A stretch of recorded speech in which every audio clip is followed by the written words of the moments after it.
Ito na yung start namin from Montalban, Rizal to going to Davao.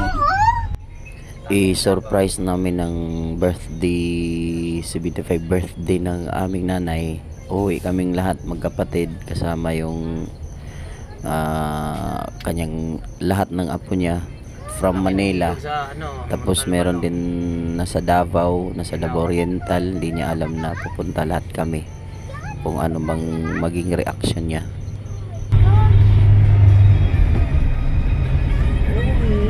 Ito yung dinaanan namin ngayon. Kita niyo yung baha dito at saka lakas ng ulan pa dito. Magkikita-kita kami lahat ng mga kapatid ko doon sa bahay niya. Dito kami magkikita-kita sa bahay na to, sa kapatid ko. Papunta ng airport. Sabay-sabay na kami papuntang airport. Posta lang.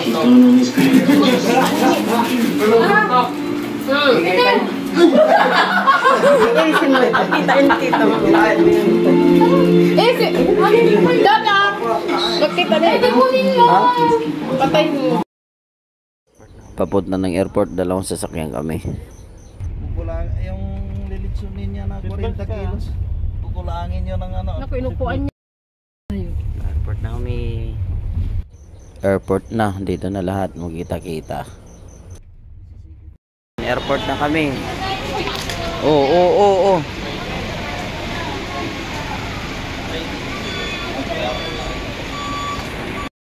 18 kami lahat dito, simula Manila, from Manila. Hindi kasali sa iba't ibang lugar sa Mindanao, mga kapatid ko. Yung mas natin pala, wala tayo mas. Mas. Hindi nga. Ang kulit. Yan. Yan ang pamilya ko. Napakarami namin. Angel!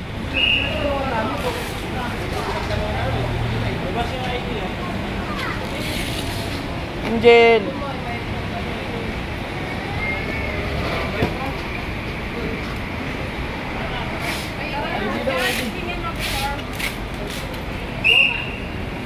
Ay, tayo mo sana dito. Kasi wala kang bag. Ay, Christmas pa doon. Okay na. Ay, kay Kyle. Isa-isa. Tag-isang bag. Akin yan. Uy, ikaw magdala ka niyan. Yung isa kayo may bag. Si Kyle. Isa tayo ng bag. Ito yung namumuno sa amin sa biyahe, si Rosmar, pamangkin ko. Ito namumuno sa biyahe namin from Manila, si Rosmar, pamangkin ko. At ito naman yung pinuno sa lahat ng plano. Dalawa sila kasabuhat ng kapatid ko. Ito yung biktima, nanay ko. Yan ang bibiktimahin namin. Doon hanggang dito. Yan, kami lahat yan. Yan. Isang grupo kami. Isang grupo to. Papasok na kami ng airport. Nakapila na kami. Papasok na ng airport.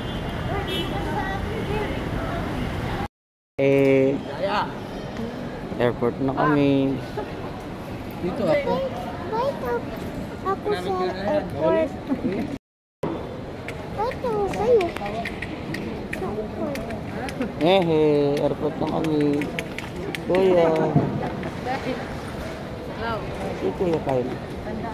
Kuya Kyle, oh. Ito. Do, isang batalyon kami, oh. Oh, dahil na yun, oh. Mami, dito. Lagay dyan? Airport na. Terminal 3. Sa loob. Baba mo.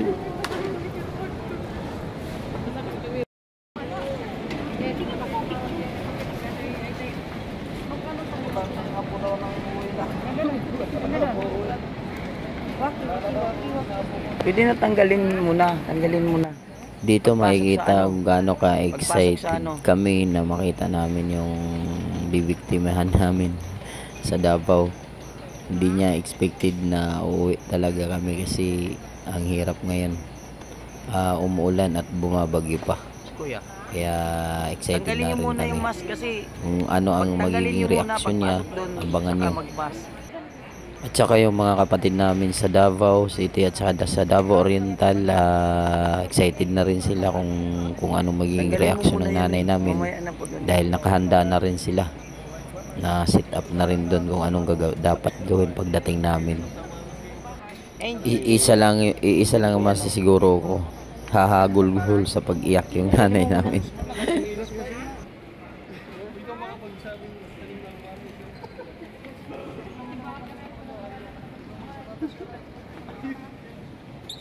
Yung bunso ko excited na rin.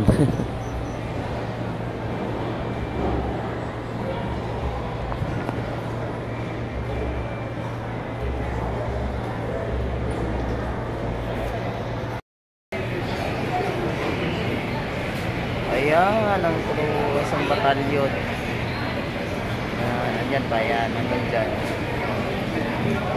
Malapit na ang ano namin. Pasok na kami ng airplane. Angel. Kuya, ayun si Kuya, ang layo. Ayan pala.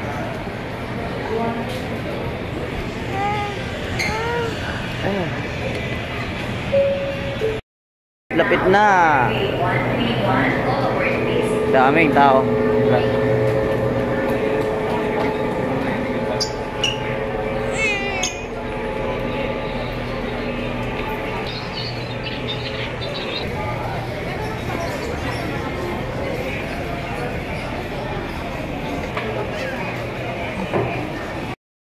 Ayan, papasok na sa loob ng eroplano. Nakapila na papuntang papasok ng eroplano.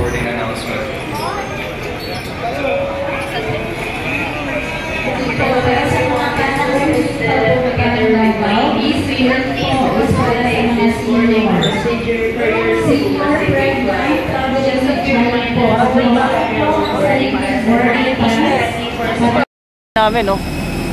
Yan, laki. Cebu Pac.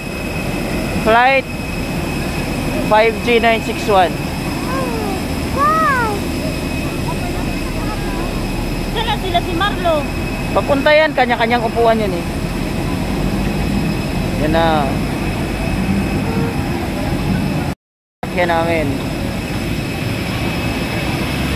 Excited na rin dahil sa loob ng 24 years ngayon lang din ako makabalik ng Davao City at Davao Oriental sa sobrang tagal. Sobrang excited na rin. First time din nag-travel yung family ko, lahat ng anak ko, asawa ko, hindi pa nakarating ng Davao. 5G. Yay! Going to Davao. Laki yun. Cebu Pac.